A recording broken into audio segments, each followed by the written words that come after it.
Assalamualaikum warahmatullahi wabarakatuh. Halo semua, kami dari kelompok 13 yang beranggotakan Eski Yaya Saputri dan Nor Astika Muna pada mata kuliah Sejarah Peradaban Islam dengan dosen pengampu yang terhormat Bapak Ali Akbar MPD. Pada hari ini, kami akan mempresentasikan tentang gerakan pembaharuan dalam Islam. Selamat menyaksikan.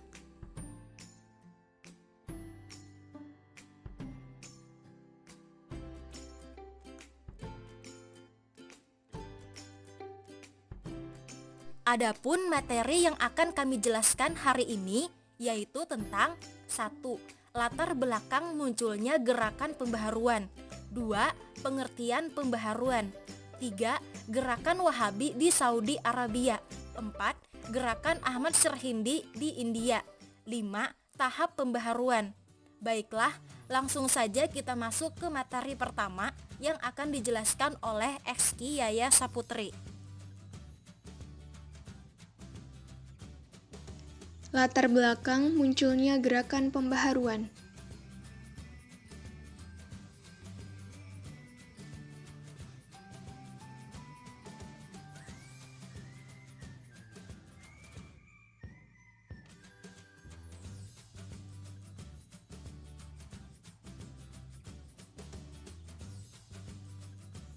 Sebelum membahas lebih jauh mengenai gerakan pembaharuan, kita akan mengetahui terlebih dahulu apa yang melatar belakangi munculnya gerakan pembaharuan.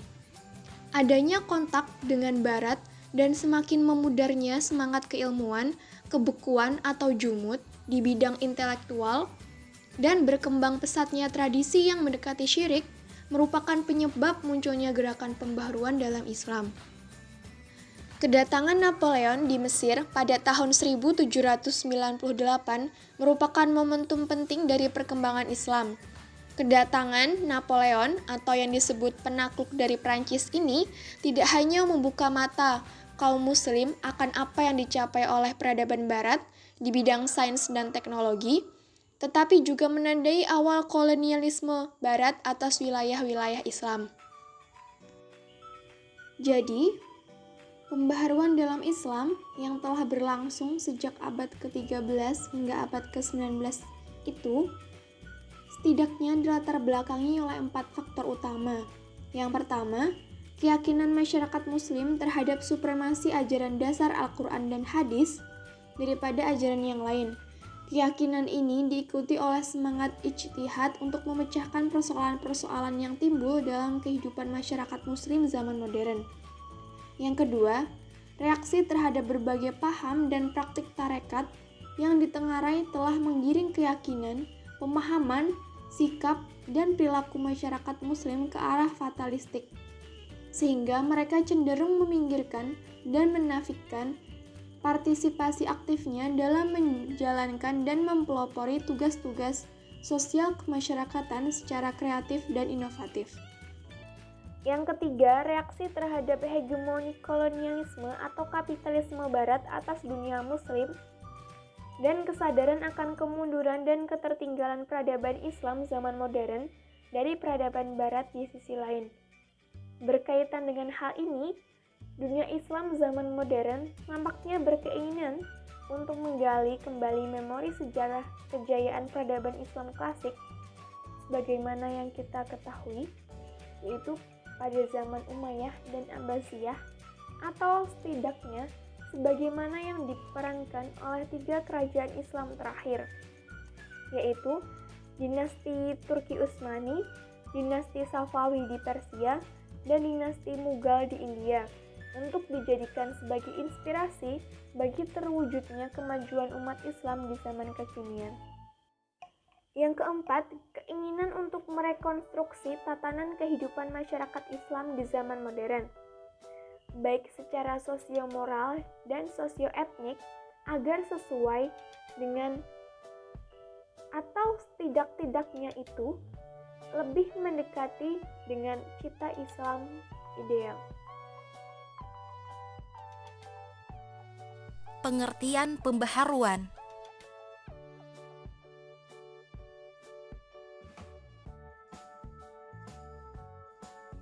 Pengertian pembaharuan. Dalam bahasa Arab, gerakan pembaharuan Islam disebut tajdid. Secara harfiah, tajdid berarti pembaharuan dan pelakunya disebut mujaddid. Dalam pengertian itu, sejak awal sejarahnya, Islam sebenarnya telah memiliki tradisi pembaharuan, karena ketika menemukan masalah baru, kaum muslim segera memberikan jawaban yang didasarkan atas doktrin-doktrin dasar kitab dan sunnah. Pembaharuan menurut istilah adalah usaha pembaharuan dalam agama untuk menghidupkan pemahaman dan konsepsi masyarakat tentang ajaran Islam yang benar, dengan cara menghidupkan sunnah, ijtihad, dan menghilangkan seluruh ajaran yang merusak kemurnian Islam. Harun Nasution menjelaskan bahwa pembaharuan adalah upaya untuk memandang agama secara rasional, karena pada dasarnya Islam merupakan agama yang mengedepankan akal pada satu sisi, dan pada sisi yang lain, kemajuan ilmu pengetahuan dan teknologi modern juga berangkat dari pemikiran-pemikiran yang rasional. Maka, dapat kita pahami bahwa pembaharuan dalam Islam merupakan proses perombakan paham keagamaan lama yang sudah tidak sesuai dengan zaman sekarang sebagai akibat kemajuan pengetahuan dan teknologi, dan memperbarui dan menggantinya dengan paham keagamaan baru yang sesuai dengan kembali pada ajaran Islam sebagaimana pada masa Nabi Muhammad dan para sahabat.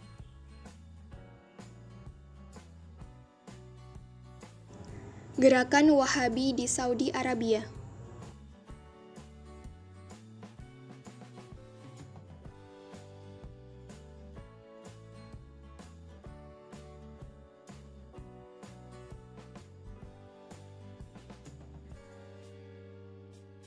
Gerakan Wahabi di Saudi Arabia, keinginan itu dicetuskan oleh Muhammad bin Abdul Wahab tahun 1703 sampai 1792. Gerakan yang dalam sejarah Islam dikenal dengan Wahabiyah ini dilatar belakangi oleh faktor internal kaum muslim, yaitu paham tauhid kaum awam yang pada waktu itu telah rusak oleh syirik dan bid'ah. Selain pemurnian, Abdul Wahab juga melontarkan pendapat tentang terbukanya pintu ijtihad dan boleh dilakukan oleh siapa saja asal bersandar kepada Al-Quran dan Sunnah Nabi SAW. Bagai bola salju yang menggelinding, pendapat ini terus bergulir ke wilayah Islam lainnya, bahkan terus berkembang dan berkumandang hingga hari ini. Gerakan Wahabi ini selanjutnya disusul oleh gerakan-gerakan lain di Afrika. Gerakan di Afrika ini pada umumnya bersifat sufistik. Meski demikian, bukan berarti sama sekali tidak ada implikasi politik. Gerakan-gerakan ini bahkan berhasil mendirikan negara-negara Islam. Di antara para pemimpinnya yang terkenal adalah Utsman bin Fonjo tahun 1754 sampai 1817 di Nigeria, Muhammad Ali Al-Sanusi tahun 1787 di Libya, dan Muhammad Ahmad bin Abdullah tahun 1843 sampai 1885 di Sudan. Gerakannya dikenal dengan sebutan Mahdiyah.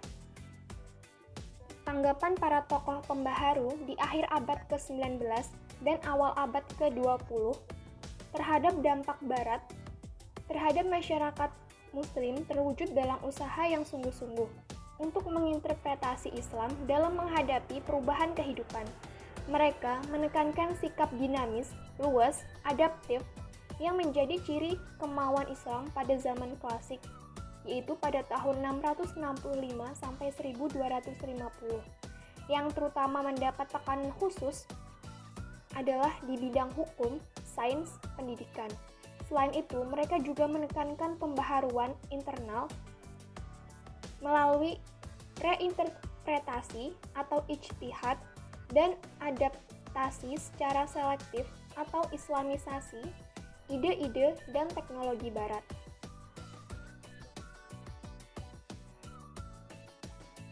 Ahmad Sirhindi di India. Jalur keturunan Ahmad Sirhindi. Ahmad Sirhindi atau dengan nama lengkap Syekh Al-Mujaddid Afqani Ahmad Al-Faruqi Al-Hanafi Al-Sirhindi lahir pada hari Jumat 4 Syawal 971 Hijriah atau 26 Mei 1564 Masehi di kota Sirhind, sekarang masuk bagian Punjab, barat laut Delhi. Ia lahir dari keluarga yang mempunyai tradisi keilmuan kuat yang silsilahnya sampai pada Khalifah Umar bin Khattab. Ayahnya, Syekh Abd al-Ahad adalah seorang syekh Chisti atau tarekat Chistiyah. Ada beberapa julukan yang mendampingi nama beliau, di antaranya yang pertama Al-Sirhindi, nama julukan yang diberikan kepada beliau karena dilahirkan di daerah Sirhind bagian Punjab, India. Yang kedua disebut Al-Faruqi, karena beliau mempunyai garis keturunan dengan Khalifah Umar bin Khattab. Kemudian disebut Al-Hanafi karena beliau bermazhab Hanafi. Kemudian disebut Al-Mujaddid Aftani atau pembaharu milenium kedua karena beliau merupakan teoretikus terkemuka Sufisme.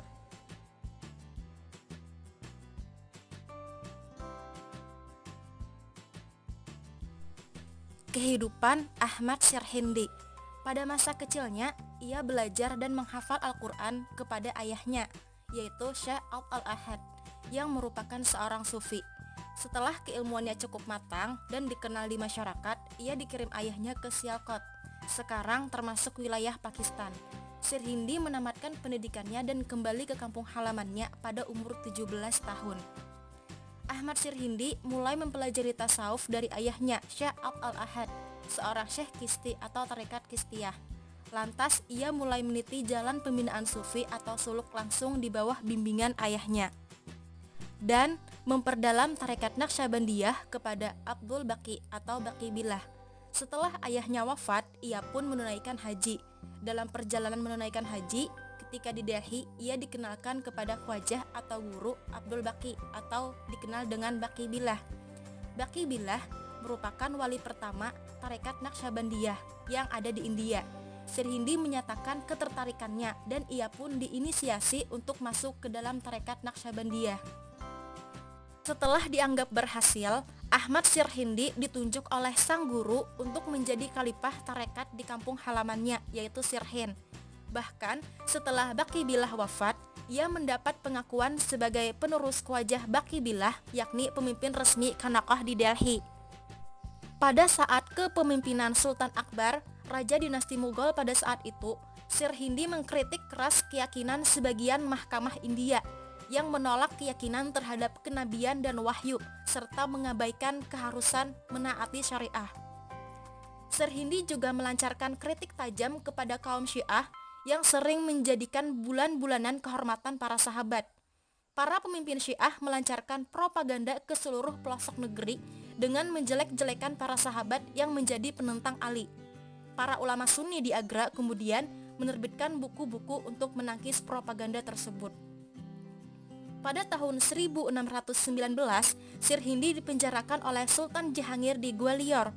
Menurut salah satu riwayat, ia dipenjarakan karena fitnah orang yang tidak senang kepadanya, yakni orang-orang Syiah dan para ulama yang menjadi sasaran kritiknya.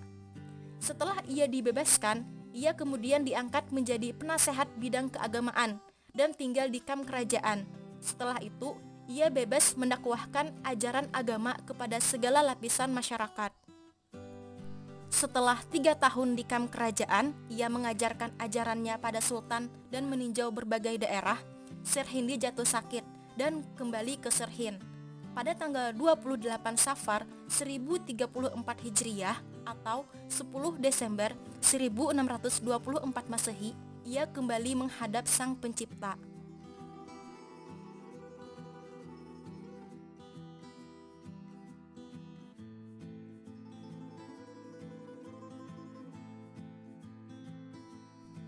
Sebagai seorang sufi yang terkenal, ada beberapa pokok pikiran yang dikembangkan Ahmad Sirhindi. Di antaranya, yang pertama, syariat Islam adalah suatu yang amat mulia dan wajib dijunjung tinggi. Yang kedua, Ahmad Sirhindi memperingatkan agar berhati-hati akan bahaya yang timbul dari temuan-temuan kaum sufi seperti hulul, ittihad, dan lain-lain, yang semuanya tidak ada dalam ajaran Islam yang bersumber dari Al-Quran dan As-Sunnah. Yang ketiga, seorang sufi memiliki kelebihan individual dan berlaku baginya saja, yang berbeda dengan Rasulullah. Rasulullah adalah uswatun hasanah, yang perilaku, perkataan, dan perbuatannya harus diikuti oleh seluruh umatnya. Sedangkan pengalaman dan kehidupan seorang sufi adalah bersifat kelebihan individual dan berlaku baginya saja. Yang keempat, pokok ajaran tasawuf yang dikembangkan oleh Ahmad Sirhindi adalah bersumber dari keindahan dan kepatuhan kepada Allah dan Rasul-Nya. Dari kedua pokok ajaran tadi akan menimbulkan cabang-cabang dan ranting-ranting subur dalam tasawuf, seperti tawakal, zikir, sabar, dan cinta.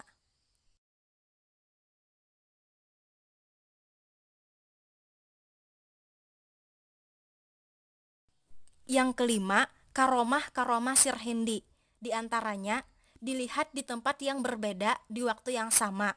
Hujan berhenti tepat sesuai dengan waktu yang beliau katakan, dan tidak bisa dipenjarakan dan dilepaskan oleh manusia. Yang keenam, karya-karya Sirhindi. Di antaranya, 1. Mabda wa Mad. 2. Isbat al-Nubuwah. 3. Ma'arif Laduniyah. 4. Adab al-Muridin. 5. Mukasyafat al-Qaibiyah. 6. Risalah Takliliyah. 7. Syarah Rubaiyat Khawajah Baqi Billah. 8. Maktubat Imam Rabbani. Tahap pembaharuan.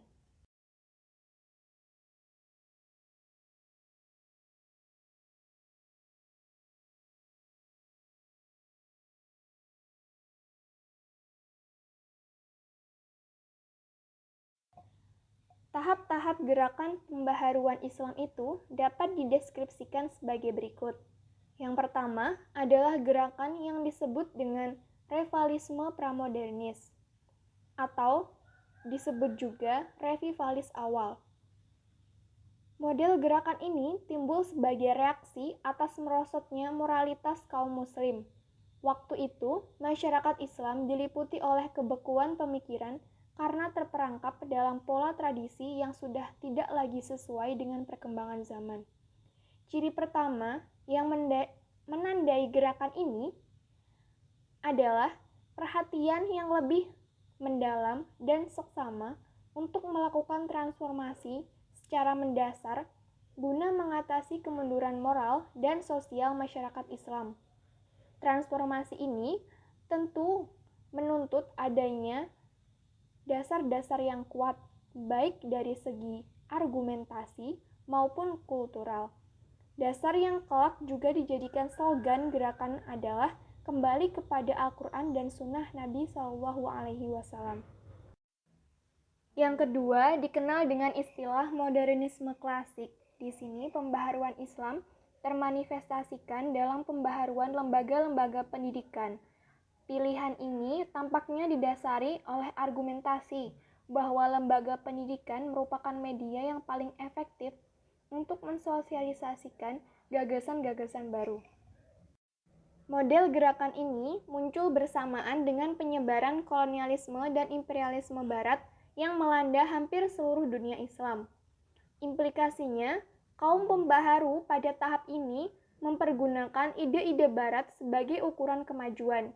Meskipun demikian, bukan berarti pembaharu mengabaikan sumber-sumber Islam dalam membentuk seruan yang makin sering terdengar untuk kembali kepada Al-Quran dan Sunnah Nabi SAW. Tahap ketiga, gerakan pembaharuan Islam disebut sebagai revivalisme pasca modernis atau disebut juga neo-revivalis. Pada tahap tersebut, terdapat kombinasi-kombinasi tertentu antara Islam dan Barat.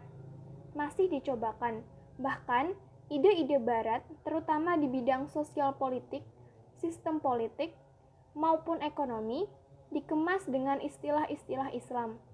Gerakan-gerakan sosial dan politik yang merupakan eksentuasi utama dari tahap ini mulai dilansir dalam bentuk dan cara yang lebih terorganisir.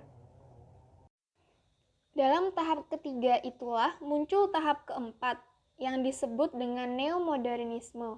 Pada tahap ini sebenarnya masih dalam proses pencarian bentuknya.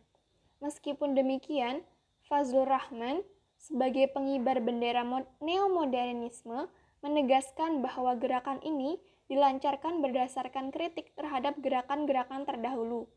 Menurut Fazlur Rahman, gerakan-gerakan dahulu hanya mengatasi tantangan Barat secara ad hoc. Karena mengambil begitu saja istilah-istilah Barat dan kemudian mengemasnya dengan simbol-simbol Islam tanpa disertai sikap kritis terhadap Barat dan warisan Islam. Dengan sikap kritis, baik terhadap Barat maupun warisan Islam sendiri, maka kaum muslim akan menemukan solusi bagi masa depannya.